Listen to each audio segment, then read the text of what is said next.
A wonderful morning, students. This is class 7 science, chapter number 4, heat. I have already give you some problems to sort. Now we will start clinical thermometer. Clinic word कहाँ से relate करता है? Doctor से.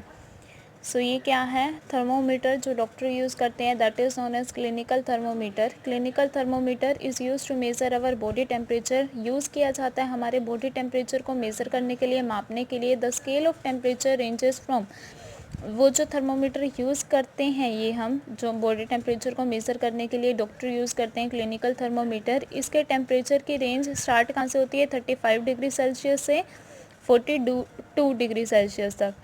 या फिर इसी को हम कह सकते हैं कि 94 डिग्री फ़ारेनहाइट से 108 डिग्री फ़ारेनहाइट. तो आप जब 104 103 पर बुखार कहते हैं तो इसका मतलब क्या है? वो फ़ारेनहाइट में है, क्योंकि डिग्री सेल्सियस में तो इतना था ही नहीं. The temperature of human body का जो टेम्परेचर है always remain with in this range, इसी रेंज में रहता है.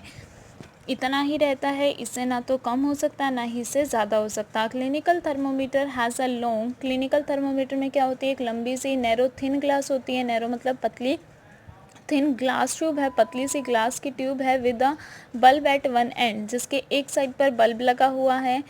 The bulb contain mercury, bulb में क्या है? मरकरी है, या अंदर लिक्विड फिल होती है mercury.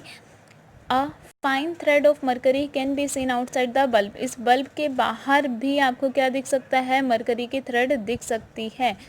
There is a narrow constriction और kink in the capillary tube just above the bulb, क्या है? इस कैपिलरी ट्यूब के बिल्कुल ऊपर नैरो किंक भी लगी हुई है, मतलब पतली सी ट्यूब से लगी हुई है. व्हेन द मरकरी एक्सपेंड, जब ये मरकरी क्या है? एक्सपेंड करती है, यानी फूल जाती है. It pushes through the constriction, ये क्या है? पुश करती है, दबाव डालती है, कंस्ट्रिक्शन के ज़रिए बाहर निकलती है. But when it is taken out of the patient mouth, जब इसे पेशेंट के माउथ से निकाला जाता है, mercury does not go back to the bulb, तो ये मरकरी बल्ब तक वापस नहीं जाती. So the doctor can read the patient temperature easily. ये मरकरी का लेवल ही तो बताता है कि टेम्परेचर अब कितना है. एक्सपेंड होकर वो अपना लेवल चेंज कर देती है, जैसे पहले पूरी भरी हुई थी या फिर पहले सिर्फ बल्ब के अंदर थी, वो फिर उसके अकॉर्डिंग वो देखो, ये मरकरी है, बल्ब के अंदर से बाहर जाती है, जैसे ही आप माउथ में लेते हैं तो एक्सपेंड हो जाती है टेम्परेचर के अकॉर्डिंग, तो ये आगे आगे जाती रहती है. एक जैसे 95 97 से स्टार्ट हुआ, 98 99 100, इस तरीके से जहाँ पर आके रुकी उतने से अपना टेम्परेचर मेज़र हो जाता है कि कितने डिग्री फ़ारेनहाइट है. The mercury can be brought back into the bulb, mercury को वापस बल्ब तक ले जाया जा सकता है. उसे छिड़कते हैं ना बाद में पेशेंट के निकालने के बाद, क्यों किया जाता है? ताकि मरकरी वापस से ज़ीरो पे दिखा दे. By giving it a jerk, यानी छिड़क कर. After the thermometer has been read, जब आप थर्मोमीटर की रीडिंग ले लें.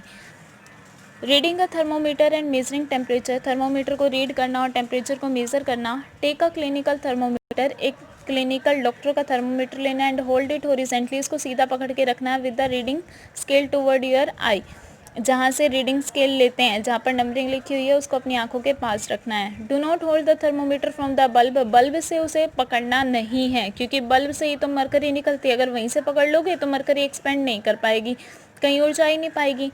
Rotate the thermometer slightly clockwise and anti clockwise, thermometer को एक बारी तो जैसे घड़ी सुई घूमती है क्लॉकवाइज घुमाना है, और एक बारी एंटी क्लॉकवाइज, यानी घड़ी के अपोजिट. बाय डूइंग दिस, ऐसा करने पर you will see a shiny thin silvery thread, आपको क्या दिखेगा?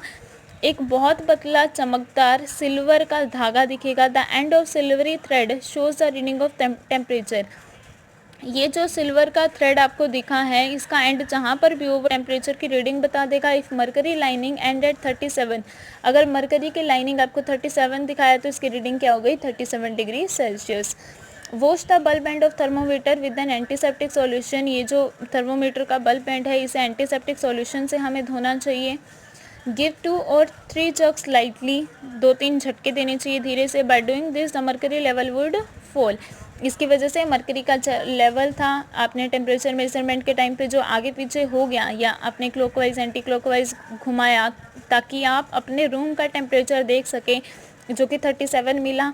तो अगर आप वापस उसे ठीक करना चाहते हैं, क्योंकि अब आप किसी और का मेज़र करना चाहते हैं, ऐसा तो नहीं है 37 पे ही रख के दोबारा स्टार्ट करेंगे, तो आप उसे झटका देंगे ताकि मरकरी का जो लेवल है वो वापस से बिल्कुल ज़ीरो हो जाए, फॉल कर जाए, गिर जाए। व्हेन इट फॉल टू 35, जो स्टार्टिंग लेवल है या फिर उससे नीचे गिर जाता है, put it below the tongue, तब इसे अपनी जीभ के नीचे रखना है, टंग के नीचे, एंड वेट फॉर 1 मिनट, और 1 मिनट तक वेट करना है, बिकॉज आप अपनी बॉडी का टेम्परेचर मेज़र करना चाहते हैं। Take out the thermometer, thermometer को बाहर निकालिए, and read the thermometer, temperature को मेज़र करना है, रीड करना है। The normal temperature of human body का जो नॉर्मल टेम्परेचर है वो 37 डिग्री सेल्सियस है। This can differ from person to person, अलग अलग पर्सन का ये टेम्परेचर कम ज़्यादा हो सकता है, लेकिन जो नॉर्मल रहता है वो 37 डिग्री सेल्सियस रहता है।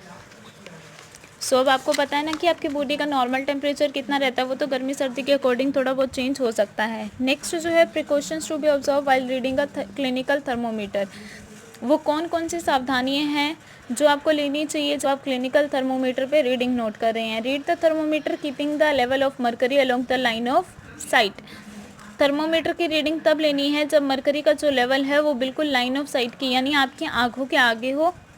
The mercury level should be below, mercury का जो लेवल है स्टार्टिंग में वो 35 डिग्री से कम होना चाहिए स्टार्टिंग करने के लिए। The thermometer should not be hold by the bulb while reading it, जब आप इसे पढ़ रहे हो तो आपको बल्ब से नहीं पकड़ना, वरना मरकरी का लेवल कम ज़्यादा हो जाएगा तो गलत मेजरमेंट हो जाएगी।